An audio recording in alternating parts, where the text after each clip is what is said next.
हमने एक आर्टिकल सीखा था जो कि फोर्स ऑफ फ्रिक्शन है। एक टेबल है ऐसा, ये टेबल पे चीजें क्यों खड़ी है? कभी सोचा है? Weight, you right. इसका वेट किधर जाएगा? डाउनवर्ड। वेट कुठे जात आहे? डाउनवर्ड। बघ ना, कोणती ऑब्जेक्ट जर सटकली कुठे जात? डाउनवर्ड। क्यों? ग्रेविटी। ग्रेविटेशनल फोर्स उसको नीचे खींच रहा है ना, कंटिन्यूअसली नीचे खींच रहा है, इसलिए तो इसका क्या फॉर्म हुआ? वेट। काय फॉर्म झाला बेटा? Weight form. अंडरस्टैंड? म्हणजे जर मी टेबल पे अगर एक ऑब्जेक्ट अगर रखता हूं और ऑब्जेक्ट को मास है, ऑब्जेक्ट हैज अ मास, तो अर्थ की ग्रेविटी चुपचाप बैठती है क्या? नहीं, ग्रेविटी चुपचाप बसेल का? नाही, कुठे ओढत त्याला? Downward direction. अंडरस्टैंडिंग? आणि डाउनवर्ड डायरेक्शनला जेव्हा ते अट्रैक्ट करते बेटा, काय फॉर्म करते? वेट। यानी जब मैं टेबल पे चीजों को रखता हूं तो याद रखना फोर्सेस की वैल्यू जीरो होती है क्या? नहीं। इस पे ग्रेविटी ऍक्ट हो रही होगी, जिसका याचा काय फॉर्म व्हायला? वजन फॉर्म व्हायला की नाही? आणि वजन कोणत्या डायरेक्शनला ऍक्ट व्हायला? Downward direction. अंडरस्टँडिंग? आणि डाउनवर्ड डायरेक्शन थ्रू आता ही ऑब्जेक्ट खाली चालली का? तसं नहीं सर, वो तो एक ही जगह पे रेशन for according to the Newton law. जब न्यूटन से लॉ जब पहले जिस ऑब्जेक्ट पे क्या अप्लाई होता है फोर्स, उसी ऑब्जेक्ट का क्या फॉर्म होता है? मोशन का फॉर्म होना जरूरी है। तो इसका क्या मोशन फॉर्म हुआ क्या? ये ऑब्जेक्ट का मोशन नहीं फॉर्म। तो वो क्या रहा है? What is happening? अगर ये ऑब्जेक्ट को मैं रख देता हूं टेबल पे, तो ये ऑब्जेक्ट तो एक्सेलरेशन फॉर्म होना चाहिए इसका।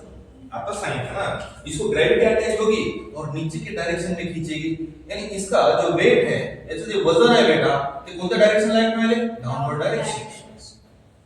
मग वेट म्हणजे फोर्स है। अब देखो ना, फोर्स एक्ट करेगी इसमें, इसका मोशन फॉर्म हो रहा है कि नहीं? अगर मैं यहाँ पे रेस्ट में भी छोड़ दूं तो क्या फॉर्म हो रहा है? मोशन। तो ये ऑब्जेक्ट क्यों नहीं आ रही नीचे?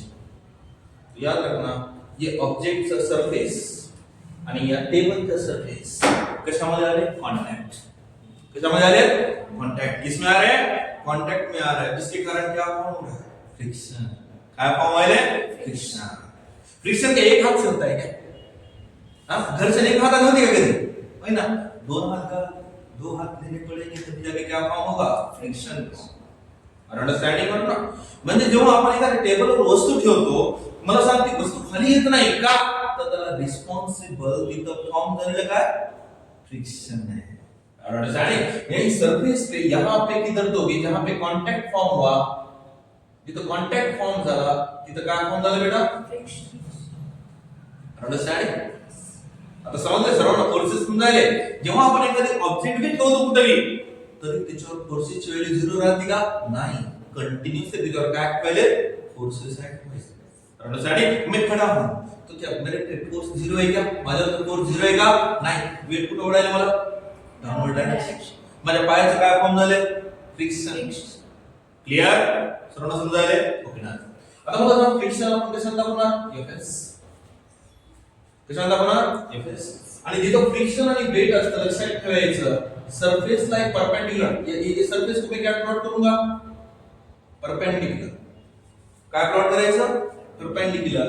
आता बघ, या बॉडी मधून परपेंडिकुलर गेला पाहिजे, तर ही आपल्यासाठी कोणती रिएक्शन आहे? Normal reaction. कोणती reaction? Normal reaction. Done? Understanding? आता काय होतं सगळं समजून सांगतो। ये चेयर बहुत हल्की है, इसका वजन कम, खींचने के लिए आसान है, एक घोड़ा ले सोता है, इजी है। टेबल कम, हाँ, ये सोचो, यही तो है। इस पे फोर्स अप्लाई कर रहा हूं, नहीं आ रहा है, क्यों? वजन जास्त है, वजन जास्त असल्यामुळे फ्रिक्शन जास्त है।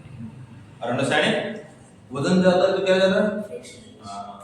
म्हणजे एक गोष्ट मला समजली, ज्या गोष्टीचं वजन जास्त असतं ते सरफेसवर काय फॉर्म जास्त करते? फ्रिक्शन। ओके, म्हणजे जेवढं जास्त वजन तेवढं जास्त काय फॉर्म होते? फ्रिक्शन। बेटा समजायले? आज पहिला दिवस आहे तरी समजायले? Okay, good. ठीक आहे, सगळ्यांना समजेल असं लँग्वेज यूज करायला। ओके, आता मला सांग, जेवढं जास्त वजन तेवढं स्ट्रॉंग का? क्लियर? ओके, पण वजन जास्त आहे, फ्रिक्शन जास्त आहे, पण हे दोघं मिळून नाही का एक रिएक्शन फॉर्म करायचं, त्याला आपण कोणती रिएक्शन म्हणतो? कोणती रिएक्शन? Normal reaction. जहां पे वजन है वजन तिथं काय फॉर्म होते? फ्रिक्शन. आणि जर फ्रिक्शन जर जास्त होत असेल आणि वजन जर जास्त असत असेल तर दोघांचं मिळून कोणती रिएक्शन फॉर्म व्हायची? Normal reaction. यांच्यामधलं रिलेशन मग कोणतं important? Which relation is very important? म्हणजे तुम्ही 10वीला 10th मध्ये एक गोष्ट ऑब्झर्व केली का? डायरेक्टली प्रोपोर्शनल वर्ड आला, डायरेक्टली प्रोपोर्शनल, इनवर्सली प्रोपोर्शनल, आलेले word. Are understanding? Directly proportional कभी जब लेफ्ट हैंड साइड बढ़ रही है तो राइट हैंड साइड भी क्या होनी चाहिए? बढ़नी चाहिए. That is called as a, इधर वजन बढ़ रहा है तो उधर क्या बढ़ रहा है? फ्रिक्शन. तो फ्रिक्शन कब बढ़ेगा? जब वजन बढ़ेगा. यानी कौन सा प्रोपोर्शनल आएगा? डायरेक्टली. क्लियर? यस और नो? ओके. आता इधर तो एक रिलेशन बोलो. यानी फोर्स ऑफ फ्रिक्शन बढ़ रहा है तो वजन भी तो बढ़ रहा है. वजन किससे निकालते हैं? एमजी. ये रिलेशन कौन सा बनेगा? Directly proportional. ये तो 8 9 10 में हो जाना चाहिए, 11 में हो जाना चाहिए, बट 11 कुठे सिरियस शिकतो का आपण नाही. आपण फक्त काय करतो? टाइमपास. राइट? आता मला सांग कोणतं प्रोपोर्शनल? Directly proportional. राइट? पर जितना ज्यादा वजन होगा उतना ही ज्यादा कौन सी रिएक्शन होगी? का? तो नॉर्मल रिएक्शन किसको बैलेंस कर रहा है? वेट. म्हणजे normal reaction is equal to काय लिहू शकतो आपण? mg. कसं? ये खुर्ची को मास है, ग्रेविटी किधर खींच रही? डाउनवर्ड. तो वेट कोणत्या डायरेक्शन ला ऍक्ट होईल? डाउनवर्ड. कोणत्या साइड पुढे चालले? खाली झाली. मग हात काय करायचा? फ्रिक्शन. दोन सरफेस कॉन्टॅक्ट मध्ये आले काय फॉर्म झालं? फ्रिक्शन. तो वरच्या डायरेक्शनला कोणती रिएक्शन फॉर्म झाली? Normal reaction. अगर वजन 50 न्यूटन है नीचे तो नॉर्मल रिएक्शन 50 न्यूटन क्या होगा? ऊपर होगा. क्लियर? अरे बाबा, ये अगर मेरे पे समझो 10 किलो का है और 10 किलो के हिसाब से इस पे चलो एक्ट हो रहा है 50 न्यूटन फोर्स. राइट? तो मेरा हाथ 50 न्यूटन ऊपर अप्लाई कर रहा है ना, म्हणून तर ही चेयर एक जगह पे किसमें रेस्ट. आर यू अंडरस्टँडिंग और ना? आता मला सांग इथं काय अप्लाई केलं मी? फोर्स. तो ये अंदर तक जाना चाहिए. जा रहा है क्या? मैंने क्या फॉर्म किया? एक्शन. काय फॉर्म केलं बेटा? एक्शन. या बॉल ने काय फॉर्म केली? रिएक्शन. न्यूटनचा कोणता लॉ? तीसरा law. Action and reaction. Every action has a reaction. आणि दोनोंची डायरेक्शन काय असते बेटा? अपोजिट. काय असते? डन. ओके. म्हणजे अगर नॉर्मल रिएक्शन जर 50 न्यूटन वर असेल तो वेट कुठे ऍक्ट करायला? 50 न्यूटन खाली. म्हणून दोघांची व्हॅल्यू काय आपण दाखवली? सेम. ते खाली ओढायले तर तिथं वरती ढकलले नॉर्मल रिएक्शन. क्लियर? दोघांची व्हॅल्यू काय? सेम. म्हणून हे रिलेशन सर्वांना समजलं. आणि the force of friction Fs is equal to proportionality sign आपण रिमूव्ह करतो तो काय झाला? तो पर्टिक्युलर कॉन्स्टंट घेतो. जैसे हमने ग्रेविटेशनल फोर्स किया था, that is the force is proportional to the m1 m2 by what? r2. 10वीं मध्ये 10 में सीखा होगा Newton's law of gravitation. Every particle of matter which attracts the another particle of the matter in which the force is between them is directly proportional to the product of their masses and inversely proportional to the square of distance between them. That is called as what? Newton's law of gravitation. इथं directly proportional घेतला आणि inversely proportional. Inversely म्हणजेच 1 bye. ठीक आहे? समजा मला slowly भाई constant घ्यावा लागते. कॉन्स्टंट बरोबर इनटू कोणती रिएक्शन रे? नॉर्मल. तो Fs is equal to mu s into what? n. where mu s म्हणजेच काय? Constant. That is called as the coefficient of friction. तर काय म्हणायचं? coefficient of friction. ये 11 का कांसेप्ट आहे. सगळ्यांना समजलं बेटा? डन. आपण काय घेतला? एक टेबल घेतला. टेबलवर काय ठेवले? आपण एक ऑब्जेक्ट ठेवली. तो ऑब्जेक्टचं वजन कोणत्या डायरेक्शनला ऍक्ट होते? डाउनवर्ड. पण जेव्हा आपण टेबलवर एखादी ऑब्जेक्ट ठेवतो तो इसको सरफेस आहे ना, याचं पण काय आहे? सरफेस आहे. त्याच्यामध्ये कोणती रिएक्शन फॉर्म व्हायली रे? Normal reaction. क्लियर? फ्रिक्शन मुळे कोणती रिएक्शन? नॉर्मल. आर अंडरस्टँडिंग और नॉट? सर्वांना समजलं इक्वेशन कसं आलं रे? येस और नो? आर्टिकल स्टार्ट करायचं मग आता. ओके. पण त्याच्या आधी मला तुम्ही सांगता फोर्सेस निकालना सीखा. अजून एक डायग्राम देतो. कधी कधी टेबल ऐसा रहता है. आता जसं आपलं डायस आहे ना, डायस राइट, उसका सरफेस का प्लेन है कैसा. ये ऑब्जेक्ट जब इधर क्यों गया फॉर एग्जांपल यहाँ पे रख दिया तो स्लोप है ना इधर ऐसा, राइट, तो खाली पड़ा रहेगा, नीचे गिर रहा है, क्यों, फ्रिक्शन. अगर मैं वाटर को अगर ऐसा कर दूं तो गिर जाएगा नीचे, क्यों, वजन ज्यादा हो गया, फ्रिक्शन कम हो गया. नहीं अजून नहीं समजलं तर अजून एक एग्जांपल और एक एग्जांपल सिखाता हूं. अगर एक इंसेक्ट है, कीड़ा है, ये जो चलता है हिंद पे, तो टिक क्यों पाता है, तो टिकते कौन हिंदी वाले, इसको पैरों का उस सरफेस के साथ क्या फॉर्म हो रहा है, फ्रिक्शन. वजन कौन से डायरेक्शन में, डाउनवर्ड, और फ्रिक्शन को हो रहा है. क्लियर, माइंड में देना क्लियर बेटा, यस और नो. चलो फिर स्टार्ट करें. फिर आर्टिकल स्टार्ट करायचं. आता मला सांगा, यहाँ पे मैंने एक ऑब्जेक्ट रखा है, याला सोबतचं काय, ओके. आता खालच्या डायरेक्शनला काय, वजन कुठं असतं, ऑलवेज खालच्या डायरेक्शन. अंडरस्टँडिंग, वजन ऑलवेज कोणत्या डायरेक्शनला, डाउनवर्ड डायरेक्शन. वेट, हाँ, परपेंडिकुलर हम नॉट करते उसको क्या बोलते हैं, ओके. ये सरफेस को परपेंडिकुलर प्लॉट करना पड़ेगा ना. So this is the direction of what, which reaction, normal reaction से मतलब perpendicular plot किया था. Clear. आता मला सांग, फ्रिक्शन इधर जाएगा, फ्रिक्शन इधर आएगा, फ्रिक्शन ऊपर जाएगा क्योंकि ऑब्जेक्ट टू रेशन है, यानी फ्रिक्शन किधर खींच रहा है, ऊपर. समझ में आ रहा है. अब सभी को समझ में आ रहा है एक बॉडी पे कितनी फोर्सेस एक्ट हो रहे हैं. अगर जर मैं ऑब्जेक्ट की बोतल ऐसी है ना, ऐसी टेढ़ी, तो समझ लेते जब कितनी फोर्सेस एक्ट ले ले. कौन से वेट, कौन से डायरेक्शन में, downward. Understanding, normal reaction upward but perpendicular to the surface. उस सरफेस के साथ ऑलवेज क्या होना चाहिए, परपेंडिकुलर. अगर नहीं समझ में आ रहा है तो give me the pad. Okay, याद रखिए, ये ऑब्जेक्ट को मैंने रखा, टिक के है ऑब्जेक्ट की, फ्रिक्शन, वेट कौन से डायरेक्शन में जा रहा है, डाउनवर्ड. नॉर्मल रिएक्शन इस सरफेस के साथ कितना एंगल बनाना चाहिए, 90 डिग्री. अंडरस्टैंडिंग और not.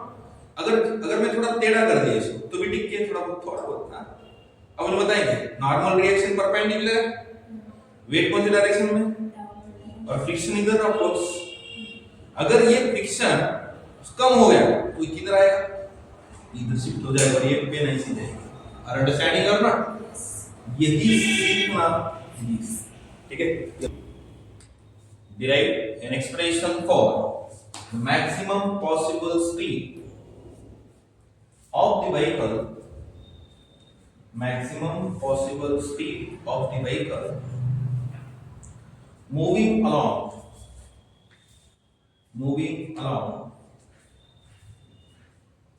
horizontal curve route.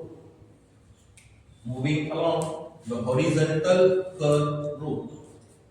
Moving along the horizontal curve route. In the Vmax along horizontal curve route. So what does it mean? We have to determine the expression of the maximum speed along the horizontal curve route. Very simple, बहुत simple है. रट्टा मार करने का नहीं, diagram से points बनाएंगे. Diagram पासून काय बनवणार आहोत, पॉइंट्स, आणि पॉइंट्स वर आपण स्टडी करणार. डन. ठीक है, आज से रट्टा मार बंद. अब इतने दिन जो हमने सीखा है वही नॉलेज को अप्लाई करके जाना है. ठीक है, क्लियर. ओके. अब मैं क्या करता हूँ, एक व्हीकल लेता हूँ, अपनी गाड़ी होती है BMW सुपर फास्ट. ब्रांडेड सोच लीजिए, राइट. ठीक है, ब्रांड अच्छा सोचो ना. मारुति 800, राजदूत भी बहुत अच्छी थी. कैसे चलती थी, केरोसिन पे भी चलती थी, मतलब रॉकेट राजदूत. ठीक है.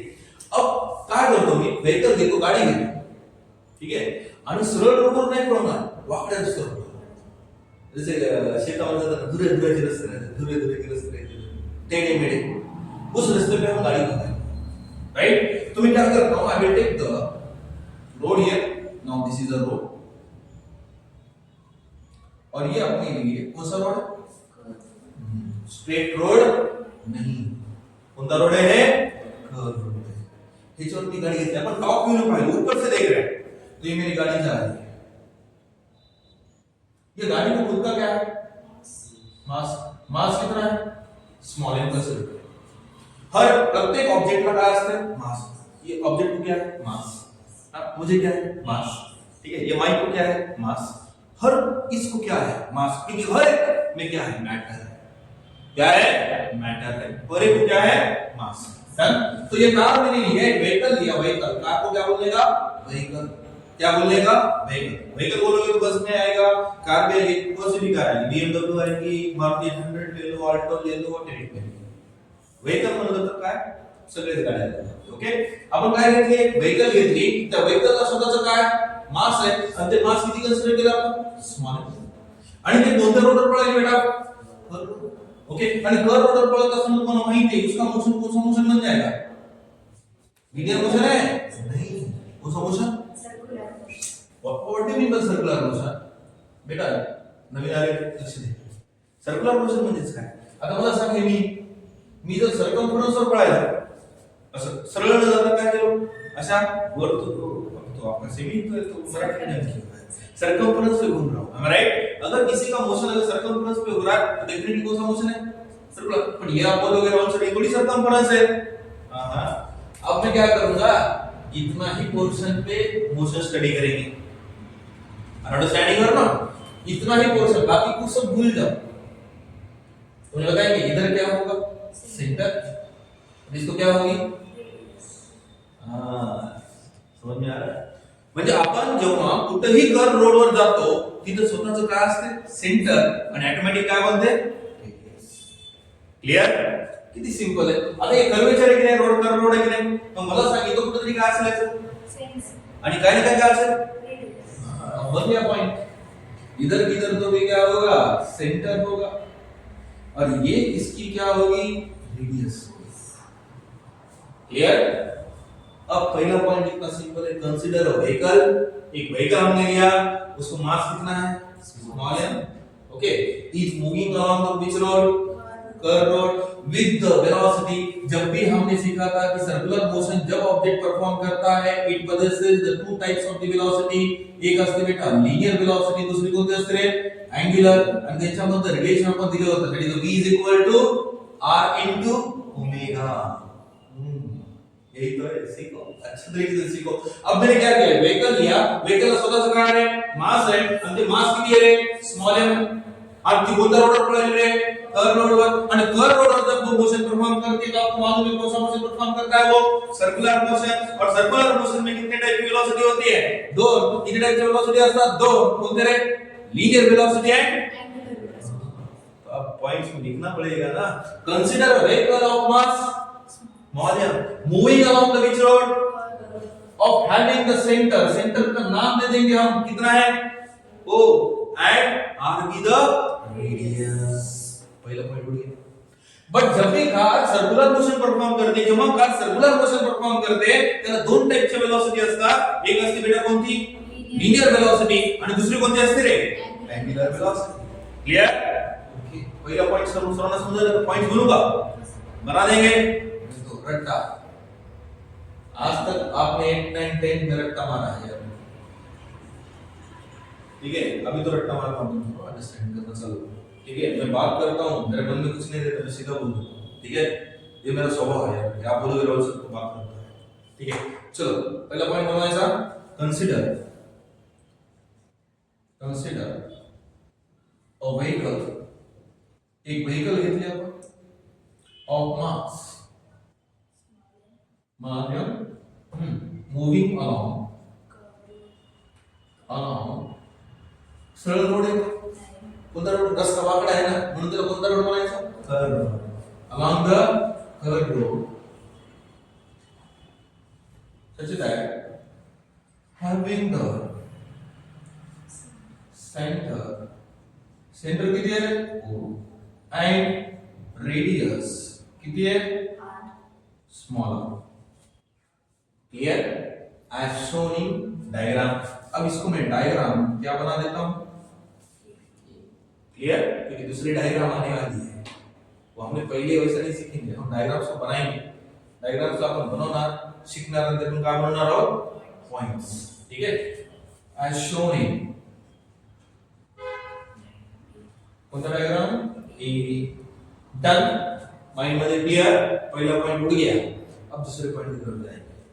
आता मला सांग, जेव्हा ऑब्जेक्ट सर्क्युलर मोशन परफॉर्म करतो तेव्हा त्याला दोन टाइपचे वेलोसिटी आहेत. बेटा ते लिहून घ्यावं लागेल. कोणा समजलं? पहिला पॉइंट समजला बेटा डन. माइंड हो गया फिट. अब दूसरा पॉइंट वो बनाना है. आता एक गोष्ट आपण सांगितली की सर्क्युलर मोशन मध्ये तो दोन टाइप की वेलोसिटी होते हैं. सर्क्युलर मोशन मध्ये दोन टाइपचे वेलोसिटी असतात. एक असते लिनियर आणि दुसरी कोणती? अब एंगुलर तो कोई गरज ही नहीं है, जरूरत नहीं, तो हम कौन सी वेलोसिटी बोलेंगे? ओके as vehicle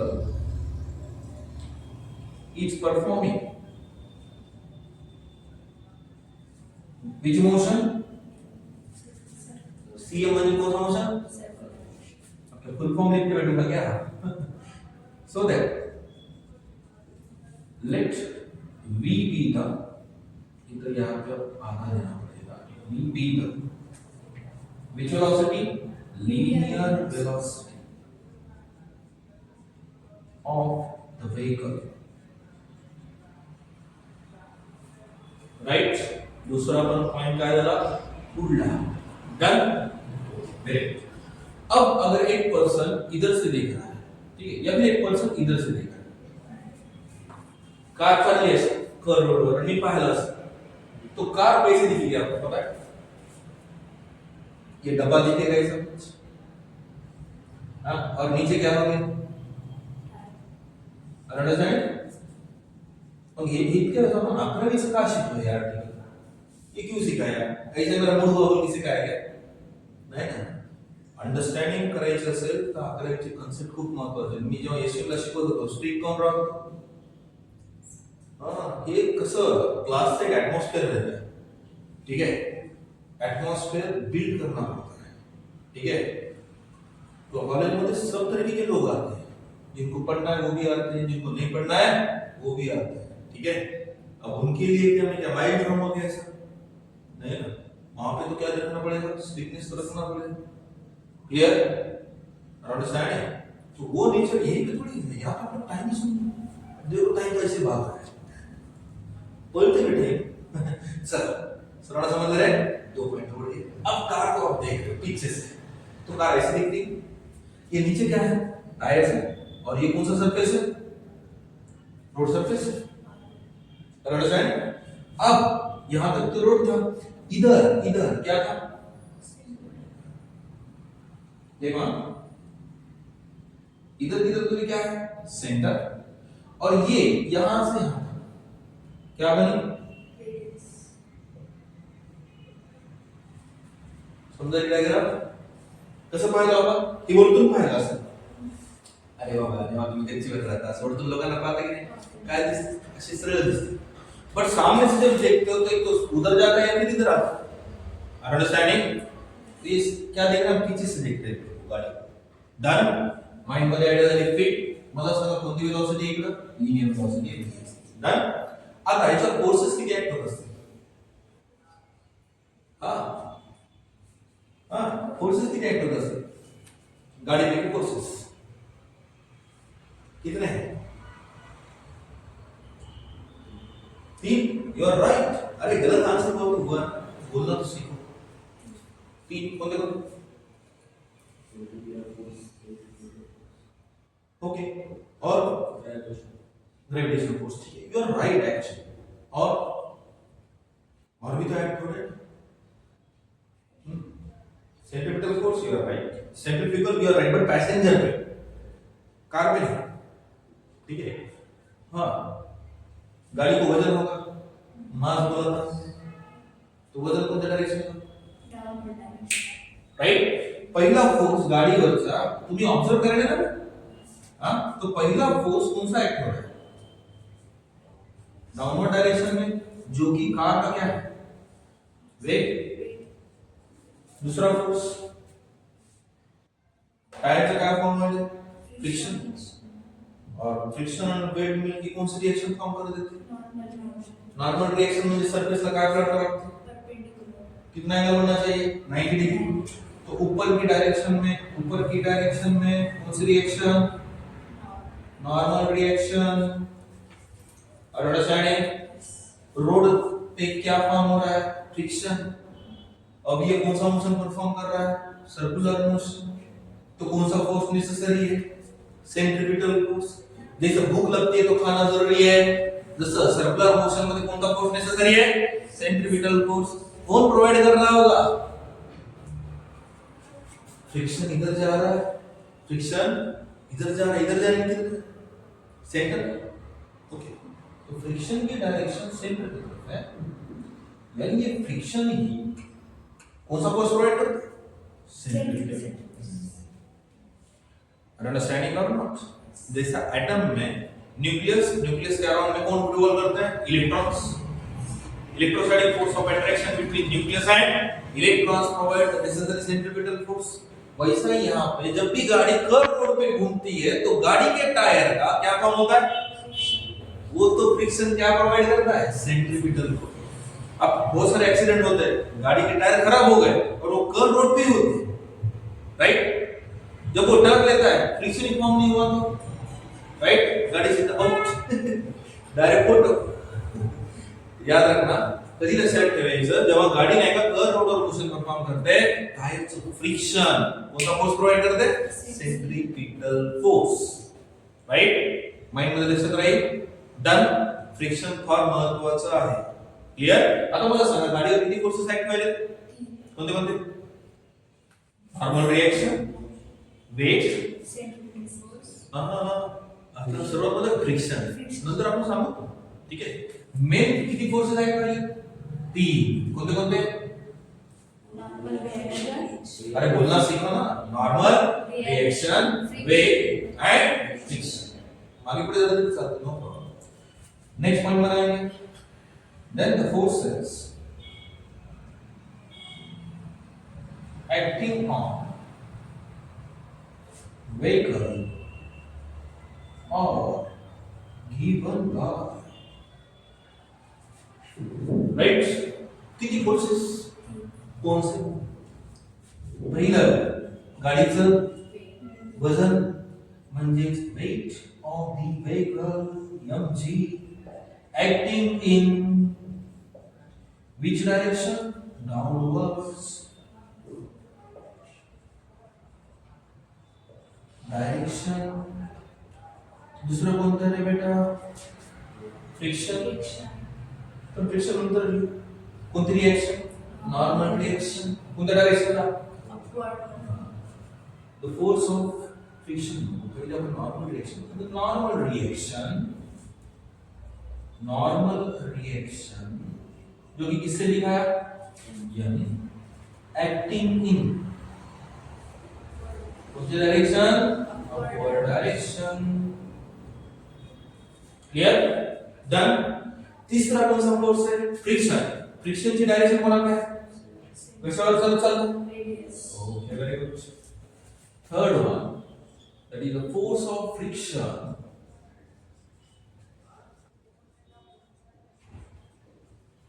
ठीक है, कसा दाखवलेला आपण, Fs, directed towards, very good, towards center, ठीक है, centre position as shown in diagram. पण डायग्राम कोणती है, ठीक है। अब ये तो ए हो गया, ये कौन सी होगी, मन से लगा देना, आपकी मर्जी है, आपको सी देना है तो सी दे, लेकिन दो ही डायग्राम है तो ABC start, right. So I will take this is the diagram. एक पण गोष्ट रट्टा मारली का, एक भी चीज रट्टा है, हर चीज की क्या है, प्रॉपर अंडरस्टैंडिंग, राइट, डन। आता हे झालं ओवरऑल, तीन फोर्सेस को हमने जान लिया, तीन फोर्सेस गाड़ी पे एक्ट कर रहे हैं, राइट। आता मला सांग, इसको मैंने पकड़ा, वजन कौन से डायरेक्शन, आपने क्या फॉर्म किया? फ्रिक्शन, जिससे क्या फॉर्म हुआ? Normal reaction. मतलब फोर्स अगर 50 न्यूटन डाउनवर्ड है तो नॉर्मल रिएक्शन 50 न्यूटन, यानी दोनों की वैल्यू क्या है? सेम। ओके, यानी एक गोष्ट आपने समझ ली, एक चीज समझ में कि जो नॉर्मल रिएक्शन है जो कि अपवर्ड डायरेक्शन में जा रहा है, इधर आपको मालूम है गाड़ी का क्या है? वेट है, ठीक है। वेट को मैं क्या करता हूं? mg से लिख देता हूं, ठीक है, अच्छा रहेगा, ज्यादा स्पेस मुको। Now this is the weight. Weight अगर 50 न्यूटन है तो मुझे बताइए नॉर्मल रिएक्शन भी कितना न्यूटन होगा? 50 न्यूटन ही होगा। अरे बाबा, टेक लोड फोर्स अप्लाई किया, ये इसका मोशन फॉर्म हुआ क्या? ये तो मोशन फॉर्म लगा 50 न्यूटन डाउनवर्ड, तो 50 न्यूटन कुठं? ये टेबल वर अप्लाई करायला ना, ये कर रिलीज जोरात मारलं ते भी मला मारते, राइट? मैंने क्या फॉर्म किया? एक्शंस। ये डायस ने क्या फॉर्म किया? Reaction. हां, इसको ये तो 50 न्यूटन से मारा, इसने भी मेरे को 50 न्यूटन ही मारा। क्लियर? इसके कारण एक दूसरे में काय करायला लागते? बैलेंस। इक्वल डिस्टेंस ठेवायचं काय? बैलेंस। बैलेंस बोलो की दोनों की वैल्यू क्या? डन? एक वर्ड मी म्हणणार बॅलन्स। हमेशा या चॅप्टर मध्ये जब बॅलन्स वर्ड येईल तेव्हा ते एकमेकांना काय करत असतील? बॅलन्स म्हणजे काय? इक्वल। दोघांची व्हॅल्यू काय असते पाहिजे? इक्वल। ठीक आहे, म्हणजे एक गोष्ट आपल्याला समजली की जो नॉर्मल रिएक्शन है, नॉर्मल रिएक्शन कशाला बैलेंस करायला येतं? वेट। किसका बैलेंस करायला? वेट। ओके, ये नॉर्मल रिएक्शन है, किसको बैलेंस कर रहा है? वेट। ओके, इधर लिख लो point. The normal reaction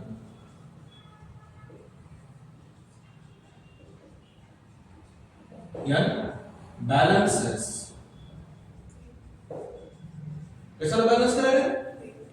balance word आला की दोघांच्या व्हॅल्यू काय? सेम। ठीक है, तो नॉर्मल रिएक्शन यानी इज इक्वल टू, मैं क्या लिख सकता हूं? mg। So I will take this is the equation number 1। Clear? Yes और नो?